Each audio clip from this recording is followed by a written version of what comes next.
みなさん、こんにちは。今日は、富士登山についてお話ししていきましょう。日本語を楽しみながら勉強してください。富士山は標高3776メートル。日本一高い山ですが、誰でも頂上に立てる山としても人気があります。一般の人が富士山に登れるのは、7月と8月の夏だけです。この間は山小屋もオープンし、子供から大人まで富士登山に挑戦しています。富士山の山頂は下界よりも20度低い気温になりますので、夏でもセーターなど暖かい服が必要です。事情を知らない観光客が T シャツと短パンで富士山頂まで来て、凍えている姿が時々見られます。暖かい服は忘れないようにしましょう。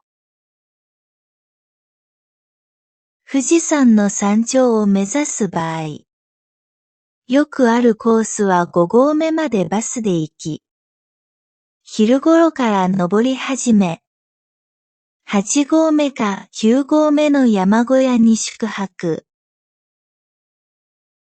夕食を食べて仮眠をとった後、夜中の2時頃から再び登り始め山頂でご来光を見るというパターンです。山小屋に泊まることで高山の気圧に体を少しずつ慣らすという意味もあります。登山道や山頂からは、晴れていれば、東京、横浜の夜景や、一面の星、雲海とご来光など、素晴らしい景色が楽しめます。富士山の山頂には神社があり、多くの登山者がお参りしていきます。また山頂には郵便局やトイレ、自動販売機もあり、驚かされます。なお、富士山の最高点は、山頂の神社からさらに30分ほど河口を歩いた剣ヶ峰というところです。剣ヶ峰まで行かなければ、日本の最高点に行ったことにはなりません。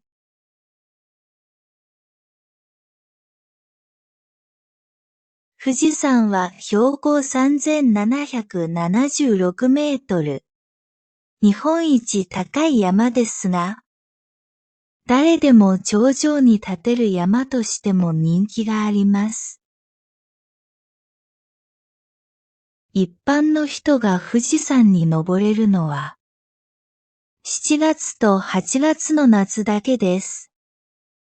この間は山小屋もオープンし、子供から大人まで富士登山に挑戦しています。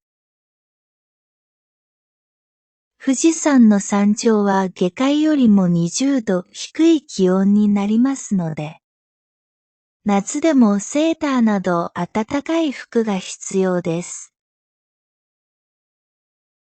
事情を知らない観光客が T シャツと短パンで富士山頂まで来て、凍えている姿が時々見られます。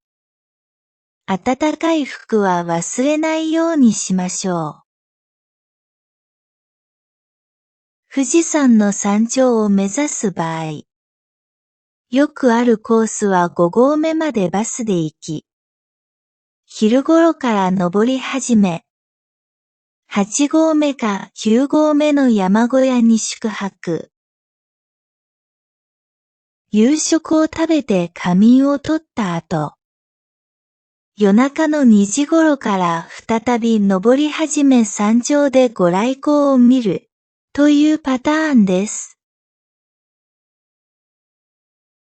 山小屋に泊まることで高山の気圧に体を少しずつ慣らすという意味もあります。登山道や山頂からは、晴れていれば、東京、横浜の夜景や、一面の星、雲海とご来光など、素晴らしい景色が楽しめます。富士山の山頂には神社があり、多くの登山者がお参りしていきます。また山頂には郵便局やトイレ、自動販売機もあり、驚かされます。なお、富士山の最高点は、山頂の神社からさらに30分ほど河口を歩いた剣ヶ峰というところです。剣ヶ峰まで行かなければ、日本の最高点に行ったことにはなりません。